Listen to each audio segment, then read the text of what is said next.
confident that we were going to get this positive result, and we're even more confident that we're going to win in the end. You got to understand that Jameson Greer, the U.S. Trade Representative, is the smartest trade lawyer on earth, and that he chose this as the best option because it works fast, it gets us to the table with our trading partners, and it's going to hold up in court. And so, if heaven forbid, if it ever did have trouble in the future, we've got so many other options on the table that the president's policy is going to be there, enduring, and is going to make America great again, put America farmers first, and so on. Should we be expecting an announcement on those other options soon? Oh, then those are well known. They're well studied. They're other other options, parts of the trade But law. using them, actually using We them. won't have to use them because we're using this, and it's been upheld in court. Given the Larry uncertainty, Kudlow said This guy gets to go first, but I promise I'll take a couple. Yeah. given the uncertainty, obviously, that this is introduced going back and forth with the courts, the first term, you guys put in tariffs successfully using these other pathways.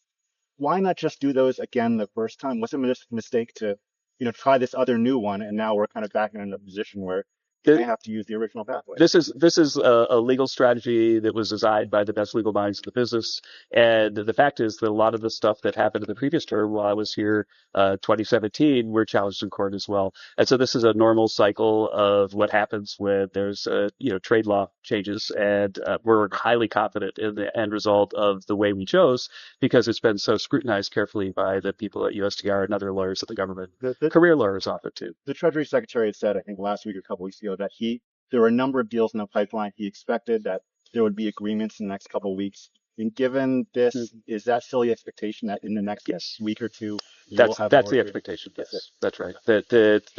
I've been briefed on 3 that I think are about to happen, but I'm not going to speculate which ones. I know that's your job to ask that, but I'm not going to speculate because in the end, the president decides. And so something that we think is close to the finish line, it could be he decides to go back to the beginning and add some more things and so on. So we'll wait and see. And I'll get back to you, but I got to go to the people here first. Can I ask you a question? But you had a question too. I did know the cover. Yeah. Amanda have with Just the News. I know there was a lot of stipulation or a lot of recommendation that India was going to be the next country when it came to a major deal. Any thoughts on that? Yeah, no thoughts on specific countries, but we've had lots of productive conversations with India.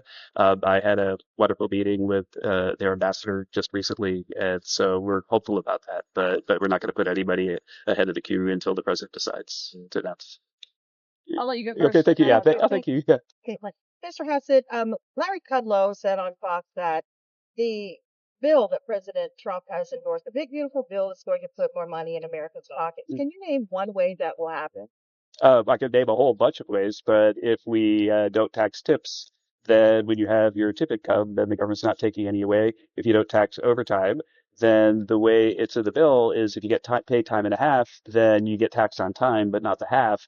And so that half is a lot of money. I met the president of the United Auto Workers in my office a couple of weeks ago, and he said in some of the plants that are really running all out, that there are people that are getting 20 hours a week overtime, being paid 50, 60 bucks an hour. So it's real money for real people, especially real middle class people that need it the most. When will no tax on tips go into effect? We'll see when the bill passes and what the final language is. But as soon as the bill passes, then we expect it to happen. Kevin, you said this morning that there are no alternatives that you're working on to pursue when it comes to putting these tariffs in place, that you believe the way you're doing it now will ultimately prevail.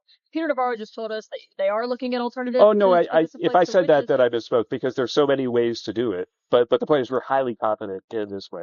But there are so many ways to do it with 301s in the past. And anyway. So why not implement those now while this is fighting it out in the court? Because this is going to work. This is going to win. We're very, very confident this is the right approach. And so we're very adamant that this is the right approach. And so, while we're ready for a backup plan that's never going to happen because this is going to work, that, we're confident that this is the right approach. Yeah. I've been talking about sort of the other mechanisms that the administration could use to legally justify this. But one mechanism that couldn't face any court challenges is Congress, right? The Constitution ultimately grants Congress the power to regulate trade. So with Republican majorities in both chambers, why not ask lawmakers to pursue your trade agenda? Well, right now we're working on the big, beautiful bill and the trade policy we have the authority to do from the White House. And so we view this as a better approach. And in addition, what President Dunn has started a negotiation that's moving a lot of pieces. So what we're doing is we're opening up foreign markets to U.S. products in a way that's never happened before. And that's the kind of thing with all these moving parts that's best done through the authorities that we have rather than trying to negotiate every nuance of what happens with U.S. beef in the U.K. and so on. So there's a lot of country to country relationship management for each trade bill, and that's the thing that we believe is best done at the executive branch, and that's why we're doing it that way. Do you have any Okay. concern about, the impact on businesses, the impact on the economy of just the prolonged uncertainty, whether or not it's the court's fault or whether or not, the fact that this is just kind of dragging out now and businesses essentially don't know how exactly to plan, going forward? No, I'm not that worried about the uncertainty. In fact, if you look, we've had really strong jobs numbers. We had an explosion in capital spending in the first quarter, 20% equipment spending up, 10% overall capital spending. And so what's happened is that the belief, it's not the uncertainty, the belief, the high confidence that President Trump is going to land this plane is making everybody create jobs in the U.S., move factories in the U.S., and we're seeing it in the data. And so I don't think that there's a heck of a lot of uncertainty where we're going to, like, maybe someone wonders, is the rate going to be this or that at the margin? But I think people are highly confident that President Trump is going to land this plane. And that's why there's so much activity coming to the U.S., why job creation is so high, and why, by the way, we just had one of the biggest increases in consumer sentiment that we've ever seen, because people understand, oh, now I understand what's going on. I see that this is going to happen, and I'm planning accordingly. Have you spoken with any business groups, chamber or business roundtable since this decision, just about how they're Which decision? I haven't spoken with anyone today, I guess but I last speak night's every vote day in on all sorts of first. groups. I've Yeah. had with groups yesterday. Were you in the room today for the president's meeting with the Federal Reserve Chair? Yes, I was. And how would you describe how that meeting went? I think that the chair issued a statement about it, and I agree with the statement. Though you agree with Jerome Powell's statement. That he issued, yes. And did the president express his displeasure? How did he express his displeasure? If you look at True Social, the president's opinion that interest rates could be lower right now is very clear and very public. So he repeated his Truth Social post, basically. I won't talk about what happened in the Oval, but the president's views are very clear. Yes. Can I ask you, the Section 232 investigations that were ongoing before this court ruling in the last 24 hours or so, is speeding those up an option as this legal process plays out when you sort of look at other avenues to enact president's tariff agenda, or are those already at max speed?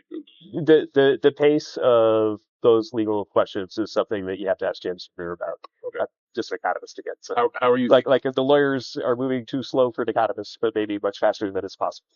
That's right. I guess Okay.